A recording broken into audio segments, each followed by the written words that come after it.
You know, I think for the vast majority of people who don't actually understand Hawaii's natural history, geothermal probably sounds like a good deal, especially when we're considering, you know, alternatives to oil and all of those things.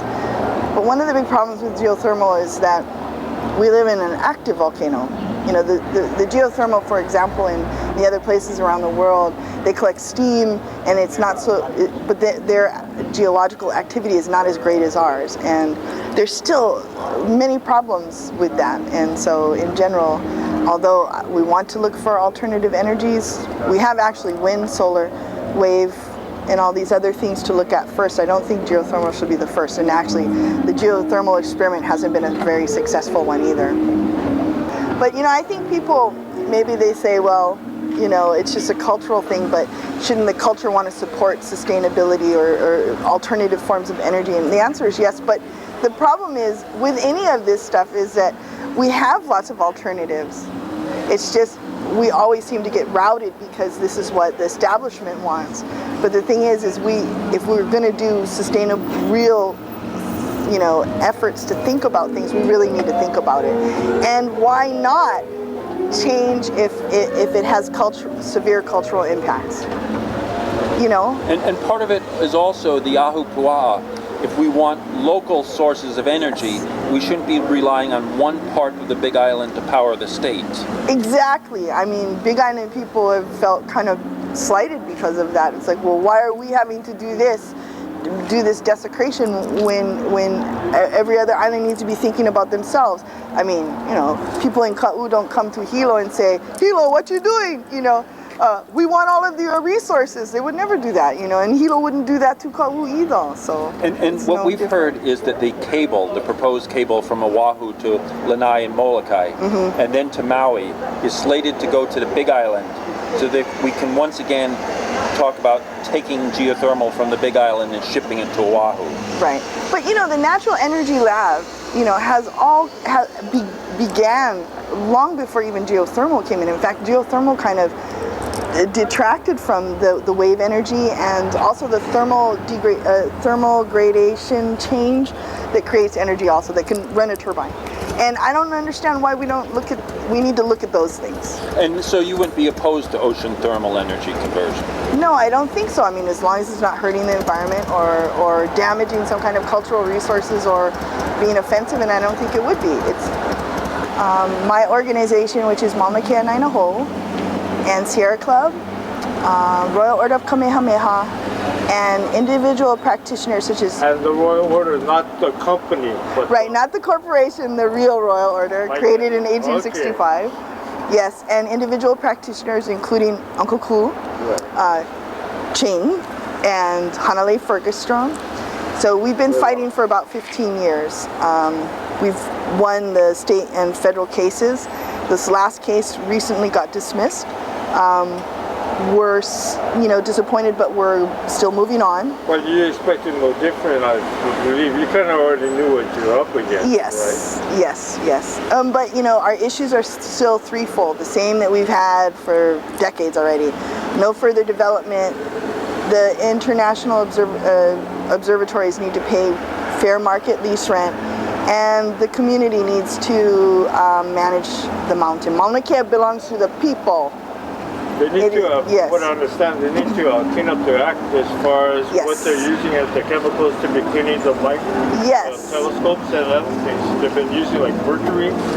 Yes, and actually even worse chemicals, and they have substandard cesspools and septic tanks, and they have 500,000 gallons of human waste being injected straight down into our drinking water, right? Right. Aye.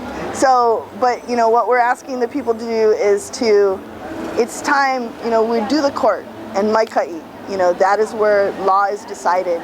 But we want people to rise up, take a stand. I know that you hang around some pretty heavy people. What is your mana'o? How do you believe the Kanaka Maoli of old referred to that mountain? Was that like the pico? The pico? Yeah. Could you maybe enlighten us a little bit more about that? Well, you know, Because this is a big cultural aspect Yes. as far that is also being desecrated and wiped out. Yes. And what little we have left, we need to understand and defend. You know what I want to say is, there's been this argument, you know, the university comes out and they says, well, the Hawaiians were astronomers and we're astronomers, so we should accept this, right? But here's the point. The landscape of Mauna Kea is the environment of our education that taught us the navigational skills to travel and circumnavigate the globe, and people, one of the largest areas on the planet, Polynesia, you know, millennia before Western science, this science on the mountain. So this science is very young. What we need to think of is that people say our ancient knowledge is no longer relevant, but I disagree. Our ancient knowledge is relevant today, and it doesn't mean I'm against modern knowledge, but modern knowledge is simply, modern knowledge that suppresses the ancient knowledge is not pono. From what I understand, they've been actually going back and studying how our kupunas live, because apparently they've run out of ideas and they discovered that we actually, we had it all the time. Yes, and you know, the modern view, it's not even Western versus indigenous, it's modern already. The modern view has been that we don't do sustainable, is not sustainable, you know, because, sorry, Calamine. What we need is modern science to adopt sustainability. Right there. And they say it, but they don't necessarily do it. For example, some of the telescopes, now they want to pull the funding, yeah? And because they want to pull the funding, and because they say they're done now. But that's not sustainable, is it? You know, and the thing that we need to remember about our kupuna is that for thousands of years, we had just as many people as we have now in Hawaii back then, but everyone ate, they were clothed, they were housed, and there was protocol. So I think we need to really not look at our past as something antiquated, but bring it into the future, because these are the same kind of techniques we're going to need to survive what's coming. And so when they say, well, the Hawaiians feel that Mauna Kea is sacred, it is sacred. And they should recognize and support that, and not continue to desecrate it. I mean, no, they wouldn't do it in any other place. I believe that they probably went one step beyond that. Yeah. I think they believed that our Aina alone was sacred. Right. And that was our temple. Yes, and yes. it was for us. Yeah, and the kupuna say it this way. This is how it was taught to me, that, you know, humans may make certain temples, but this one was made by a kua for man, to teach us the ways of the heavens.